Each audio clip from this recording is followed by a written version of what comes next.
טוב, אני עונה לצופה מהבית. אנחנו אומרים שלום לרופא השיניים דוקטור דוב ברגר. בוקר טוב. בוקר טוב. אתה הגעת הבוקר כדי להעלות אפשרות שרובנו בכלל לא מודעים לקיומה, וזה לעבור את טיפולי השיניים שלנו בשינה עמוקה, בהרדמה כללית למעשה.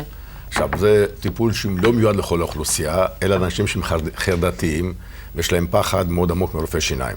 כמו כן, יש חולים מוגבלים למיניהם, שבחינה פסיכולוגית או בחינה פיזית לא יכולים לעבור טיפול רגיל, אז הם עוברים טיפולים בהרדמה כללית.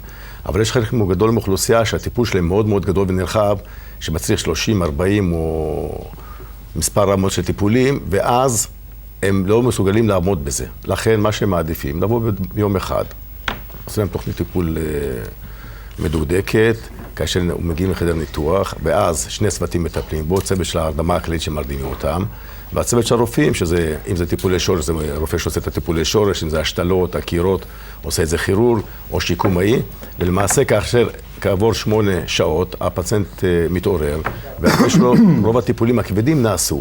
תשמע, דוקטור ברגר, מצד אחד אנחנו מדברים על אופרציה שהיא מאוד מושכת, כי אף אחד מאיתנו לא אוהב במיוחד את רופא השיניים בזמן הטיפול, זה טיפול שהוא לא נעים לרובנו. מצד שני, הרדמה כללית היא גם משהו שקצת מרתיע אותנו. יש סיבה לפחד הזה? כן, הרדמה כללית זה דבר שהוא בטוח יחסית כיום. בארצות הברית דובר על 1 ל-50,000 סיבוך.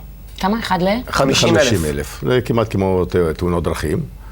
אבל למעשה כיום החומרים כל כך משוכללים, והיום ההרדמה הם משתמש בחומרים שנדיפים מאוד, וחשוב מאוד לבצע לכן את הטיפול במרפאת שיניים שנמצאת בתוך בית חולים. ואם יש חס וחלילה סיבוך שאנשים מפחדים מזה, אז הוא נמצא בתוך מרכז רפואי שמטפל בו מיד.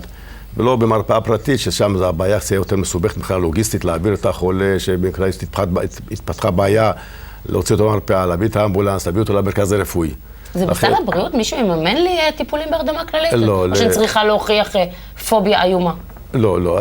זה טיפולים פרטיים, זה לא בסל הבריאות. אבל הפתרון בהרדמה כללית הוא די נפוץ כיום בעולם. מדובר בלוקסוס, זה לוקסוס, זה להתעורר עם פה חדש לגמרי. נכון. מדובר ב7% מהאוכלוסייה שעושים כיום טיפולים בהרדמה כללית. בארצות הברית, לדוגמה, עושים למעלה מ5 מיליון טיפולי שיניים בהרדמה כללית. וואו. שזה מספר מדהים. האמת שבסופו של דבר זה גם חוסך הרבה מאוד ביקורים, זה חוסך זמן, אתה גומר את הכל בבת אחת. הקטע שהוא כיום, שאיש עסקים לדוגמה, יש לו פה הרוס לגמרי, יש לו חרדה מאוד עמוקה מטופל לשיניים. מה יעשה? יתחיל לקבע 30 טיפולים, תבוא, תלך.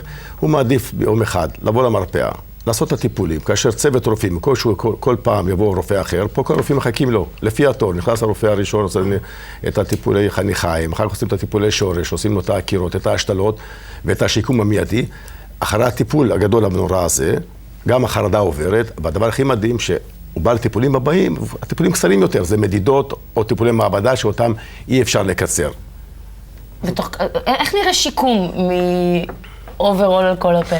בן אדם בא עם תמונות שפה לא נתנו להראות אותם, שפיות באמת פיות הרוסים לגמרי, והוא מתעורר אחרי 8 שעות, הוא לא מאמין שיש לו פתאום גשר זמני חדש, או תותבת מוברגת חדשה על שתלים, ובבת אחת כל הביטחון שלו והתחושה העצמית שלו כלפי החברה, שהוא מחייך, זה אחרת לגמרי. זה נשמע דמיוני, אבל זה כך. וכמה זמן אסור לאכול אחר כך? אתה יודע, תמיד אחרי איזה סתימה אומרים, אל תאכלי על אותו צד איזה יום, אז כאילו... אפשר לאכול, אין הגבלה. הרעיון הוא שאתה יוצא עם גם חיוך יפה וגם 3 ימים לא אוכל, אז אתה גם נראה רזה כזה ושזוף, זה נפלא. תודה רבה, דוקטור ברגר. תודה.